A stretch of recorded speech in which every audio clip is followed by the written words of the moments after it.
So Gemma had a pretty wild ride at the end of the finale. Yes. How is she going to handle that moving forward into season 7? What's her mindset like? Well, we start 2 weeks after the fact. She has, in true Gemma's fashion, decided what she needs to do to protect her family, and which is now involves those 2 little boys. She's going to make some decisions based on how much people need to know. You know, she has enormous empathy. This is what I'll say. What happened at the end of season 6 was not something that was premeditated, and she really, when she really believed that she was being betrayed in the ultimate way, along with the perfect storm of Nero dumping her, and it was just a bad day. And I think that how she reacted was as shocking to her as to anybody else. So I think that now what she does, which is truly like Gemma, is she gets on to what is. So what is like, okay, do I come clean with the secret? What's the best to protect my family? And that's what you'll see as to how she deals with it. How is she coping with the anxiety? Because that's a big secret to keep. That's a big secret. So how is Gemma, coping this season with the anxiety, the stress? I know we know in the past she had situations, she smoked pot, things like that. So what can we expect this season? Smoking. She's drinking a little. She's actually, kind of on her game. There's a lot of balls in the air, and as you'll start to see as the season progresses, lies and secrets only lead to more. And there's a lot of,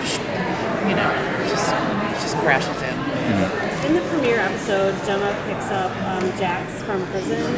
How difficult as an actress was it to do that scene? It's been so interesting to play. So difficult as an actress is fun to do, I have to say, because the duality that she deals with this season, which is that words are coming out of her mouth, but the dialogue in her head is completely different. So that's a fascinating thing to play. And, but at the same time, she loved Tara. She can really relate and has a lot of empathy for Jax, for the loss of her. Even though she created the problem, it doesn't take away from the grief that she feels at losing this woman that she loved. So it's hard to play, but she's also able to sort of put herself in the shoes of the boy she loves the most. And so it's interesting as an actor. Can you sort of talk about what it's been like on set going into this final season, what the emotions are like? I think we're all in denial. Even though it's a very happy set right now. Everybody, we all have such enormous gratitude for what's gone on. And, we have our moments at the end of episode 2 this season. One of our longtime directors, it was his last one, and we all gathered the crew and to say goodbye, and he started to cry, and Charlie and I started to well up, and every once in a while we just dip our toe into like, it's almost gone. And as satisfying as that also is, because I think we all feel like this is a good way to end it. This is where the story should end. There's relationships with people that you love. There's the security and safety in this business of actually having one job, which is crazy. But I think overall the vibe is just one of enormous gratitude and trying to drink it all in, because it will soon not be there. Is there any thought about legacy, about what you would like to leave behind for your character?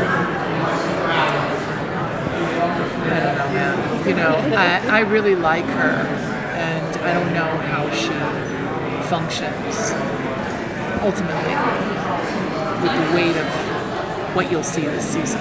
It becomes weightier. Do you think she's entitled to happily ever after? I don't know what that means for someone like her. Even though, I did a lot of reading about people that do heinous things and actually go on and live their lives. I mean, you hear about it all the time. Like I think there was some mob dude that lived for 40 years down in Santa Monica. They just arrested him. He killed like a billion, So could that be Gemma's legacy? Possibly. She is of that ilk, and this is sort of a very dark and violent world. I don't know. You'll see what goes on in this season, and one lie begets another. How hard is it not to bring this war to home? You guys all from the Vanity all the time. No. We were at first. Yeah. With the newness of it all. But we also have 3 children, so they really pull focus, and we like it that way. He is certainly way more involved in so many more aspects. Runs the show, writes the show, everything. I'm a player in the show, so it's easier for me to just leave it. And then we went through a couple of years where we talked about it too much and then sort of thought, we're talking about this too much. We need to have a clearer boundary. And so we do. I don't know how many scripts you've seen for this season so far, but have you read anything that surprised you? Oh, the whole thing surprises me. As it has every season. This show is written so intricately and so, just when you think, he takes it left when you really thought it was going right. And it is for us as well. We're just like, what? So it's all been very surprising.